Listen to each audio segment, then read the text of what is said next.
एकेकाळी एका शांत हिरव्यागार खोऱ्यात वसलेले शांतीपूर नावाचे एक सुंदर गाव होते. गावाचे नाव शांत असले तरी गेल्या काही महिन्यांपासून एक गूढ भीती संपूर्ण गावावर राज्य करत होती. या भीतीचे कारण होते शांतीपूरमधून तरुण मुलींचे अचानक गायब होणे.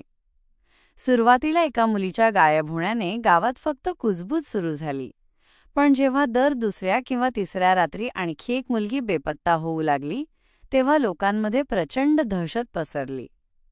सूर्यास्त होताच, सायंकाळी 7 वाजताच घराघरात कुलूप लागायचे. गल्लीबोळात भयाण शांतता पसरायची आणि प्रत्येकजण आपल्या मुली सुरक्षित असाव्यात म्हणून देवाला प्रार्थना करत होता. ही भयावह बातमी हळूहळू जिल्ह्याच्या मुख्यालयापर्यंत पोहोचली आणि अखेर ती नुकतेच IPS झालेले तरुण आणि तडफदार अधिकारी सुभाष साहेब यांच्यापर्यंत पोहोचली. सुभाष साहेब हे नुसतेच IPS झाले नव्हते, तर त्यांच्या कार्यपद्धतीची चर्चा संपूर्ण पोलीस दलात आणि सामान्य लोकांमध्येही होती. ते अत्यंत प्रामाणिक, कर्तव्यनिष्ठ आणि कोणत्याही अडचणीत हार न मानणारे अधिकारी होते. त्यांच्या कुटुंबाने, विशेषतः त्यांच्या वडिलांनी, त्यांना नेहमीच शिकवले होते की बाळ, कोणतेही मोठे पद मिळाले तरी आपले कर्तव्य कधी विसरू नकोस. वर्दीची शानही तिच्या निष्ठेमध्ये असते. या संस्कारांमुळे सुभाष साहेब आपल्या कामात अत्यंत गंभीर होते आणि त्यांचा प्रामाणिकपणा इतका होता की भ्रष्टाचाराचे सावटही त्यांच्याजवळ फिरकत नव्हते. त्यांची बदली याच जिल्ह्यात झाली होती आणि शांतीपूरच्या घटनांनी त्यांना अस्वस्थ केले. ते आपल्या कार्यालयात बसून बातम्या ऐकत होते.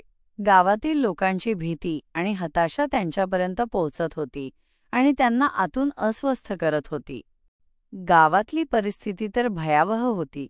दर दिवशी कोणतीतरी आई आपल्या लेकीच्या आठवणीने आक्रोश करत होती. शांतीपूरचे वातावरण पूर्णपणे बदलले होते. कधी काळी उत्साहाने भरलेले हे गाव आता एका मोठ्या स्मशानासारखे भासत होते, जिथे फक्त भीती आणि निराशेचा वास येत होता. पोलिसांनी अनेकदा चौकशी केली होती, पथके पाठवली होती, पण त्यांना काहीच ठोस पुरावा मिळत नव्हता.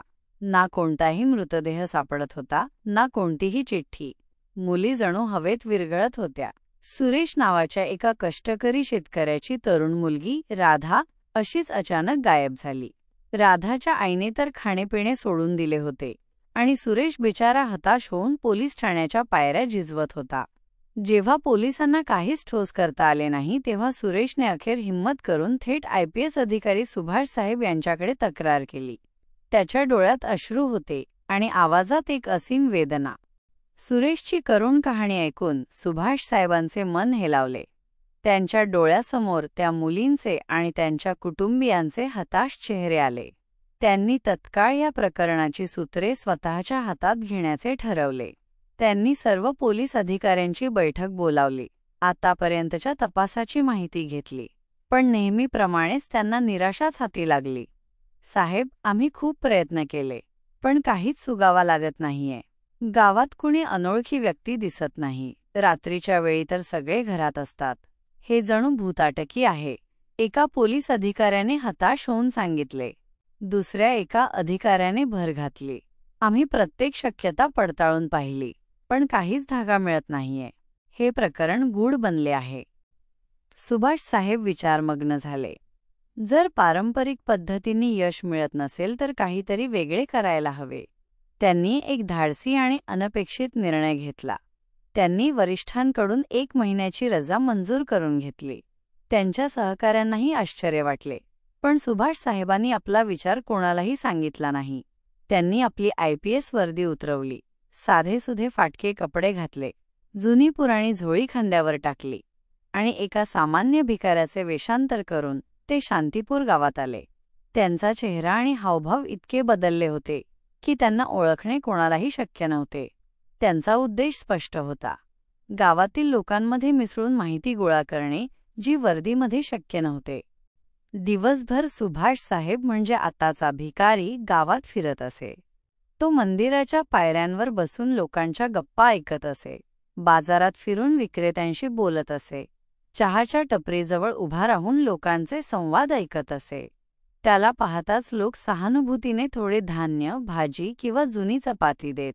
सुभाष साहेब लोकांच्या मनातली भीती, त्यांची अस्वस्थता, त्यांची हताशा जवळून अनुभवत होते. त्यांना समजले की गावकरी पोलिसांवर पूर्ण विश्वास ठेवत नाहीत, कारण पोलीस त्यांना मदत करू शकले नाहीत. भिकारी असल्यामुळे कुणी त्यांच्याकडे संशयाने पाहत नव्हते. त्यांनी पाहिले की गावात काही फेरीवाले वारंवार फिरत होते. जुने कपडे, भांडी विकणारे, खेळणी विकणारे. ते दिवसा निष्पाप दिसत असले तरी त्यांच्या डोळ्यात एक वेगळीच चमक सुभाष साहेबांनी हेरली. या फेरीवाल्यांच्या हालचाली संशयास्पद वाटू लागल्या. त्यांची निरीक्षण शक्ती आणि अनुभव त्यांना काहीतरी वेगळे संकेत देत होते. रात्रीचे वेळी जेव्हा संपूर्ण गाव शांत झोपी गेले असे तेव्हा सुभाष साहेब गावातून गुप्तपणे फिरायचे. ते जुन्या पडक्या घरांच्या आसपास जंगलाच्या कडेला असलेल्या वाटेवर लक्ष ठेवून होते. अनेक रात्री त्यांनी असेच जागून काढल्या, थंडी, डास आणि एकटेपणा सहन करत. त्यांचे डोळे प्रत्येक हालचालीवर, प्रत्येक आवाजावर लक्ष ठेवून होते. अखेर एका चंद्रहीन मध्यरात्री 2 वाजण्याच्या सुमारास त्यांना जंगलाच्या दिशेने असलेल्या एका निर्जन वाटेवरून 2 अस्पष्ट आकृत्या बाहेर येताना दिसल्या. त्यांच्या हालचाली संशयास्पद होत्या. सुभाष साहेबांनी झाडाझुडुपांचा आधार घेत त्यांचा पाठलाग केला. ते दोघेजण थेट गावाच्या एका टोकावर असलेल्या बंद पडलेल्या जुन्या वाड्यात शिरले, जिथे वर्षानुवर्षे कोणी गेले नव्हते. काही क्षणांनी सुभाष साहेबांनी पाहिले की ते दोघे त्या वाड्यातून एका बेशुद्ध मुलीला घेऊन बाहेर पडले. ते तिला एका बंद व्हॅनमध्ये टाकत होते. हा क्षण सुभाष साहेबांसाठी निर्णायक होता. त्यांच्या मनात एकच विचार होता, या मुलीला वाचवायचे. त्यांनी क्षणाचाही विलंब न लावता आपले सर्व्हिस रिव्हॉल्व्हर बाहेर काढले आणि मोठ्या आवाजात ओरडले, थांबा, पोलीस! अचानक झालेल्या या हल्ल्याने ते दोघे भेदरले. एका क्षणासाठी त्यांनी पळून जाण्याचा प्रयत्न केला, पण सुभाष साहेबांनी हवेत एक गोळी झाडली. गोळीबाराचा आवाज ऐकून संपूर्ण गाव खडबडून जागे झाले. झोपेतून उठलेले गावकरी टॉर्च घेऊन बाहेर आले आणि त्यांनी पाहिले की त्यांच्याच गावातला भिकारी एका रिव्हॉल्व्हरने 2 गुन्हेगारांना धमकावत आहे. त्यांना विश्वासच बसेना. भिकारी पोलीस आहे. कुणीतरी ओरडले आणि पाहता पाहता जमाव जमला. लोक आश्चर्याने आणि काहीसे भीतीने पाहू लागले.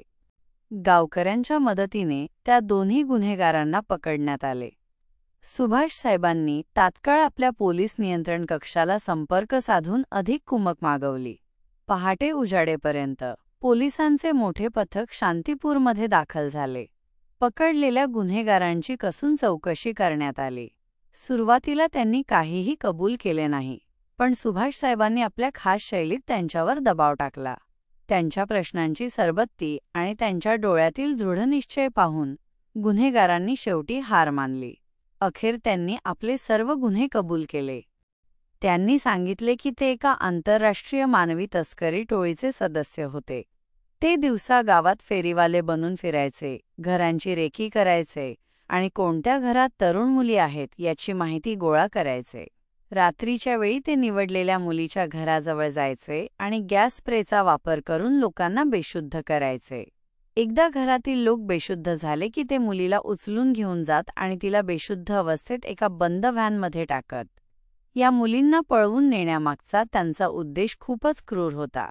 त्या मुलींना परदेशात विकले जात असे, जिथे त्यांना गुलामगिरीसाठी, वेश्याव्यवसायासाठी किंवा इतर अनैतिक कामांसाठी वापरले जात असे. त्यांचे आयुष्य नरकासारखे बनवले जात असे, जिथे त्यांना स्वातंत्र्य किंवा सन्मानाचे जीवन मिळत नसे. ही एक संघटित टोळी होती, जी अनेक देशांमध्ये कार्यरत होती आणि निष्पाप जीवांचे शोषण करत होती. त्यांनी हसत हसत सांगितले, साहेब, पोलीस जेव्हा चौकशीसाठी यायचे तेव्हा आम्हाला आधीच कळायचे आणि आम्ही लपून बसायचो. पण तुम्ही तर भिकारी बनून आलात. आम्हाला कधीच संशय आला नाही. त्यांच्या या कबुलीने गावातील लोकांच्या अंगावर काटा आला. गुन्हेगारांनी आपल्या इतर साथीदारांची माहिती दिली.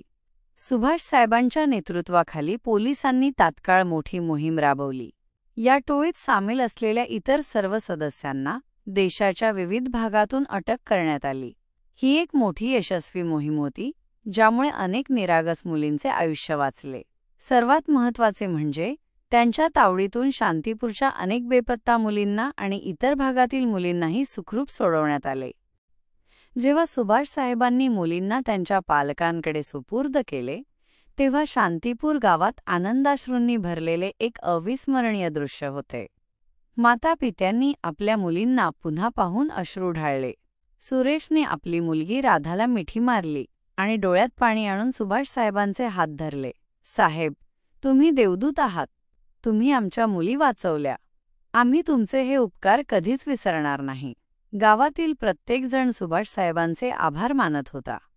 सुभाष साहेब हसले आणि म्हणाले, हे माझे कर्तव्य आहे सुरेश भाऊ. वर्दी घातली आहे ती यासाठीच. आपल्या नागरिकांचे रक्षण करण्यासाठी मी कोणत्याही थराला जाऊ शकेन. त्यांच्या आवाजात नम्रता होती, पण त्यांच्या डोळ्यात आपल्या कर्तव्याप्रती अभिमान स्पष्ट दिसत होता. या घटनेनंतर गुन्हेगारांवर जलद गतीने कायदेशीर कारवाई झाली आणि त्यांना कठोर शिक्षा मिळाली. सुभाष साहेबांच्या या धाडसी आणि अभिनव कार्याचे संपूर्ण देशात कौतुक झाले. त्यांना अनेक पुरस्कार मिळाले, पण त्यांच्यासाठी सर्वात मोठा पुरस्कार होता तो शांतीपूरच्या लोकांच्या चेहऱ्यावरील आनंद आणि त्यांच्या आईवडिलांच्या डोळ्यांतील अभिमान.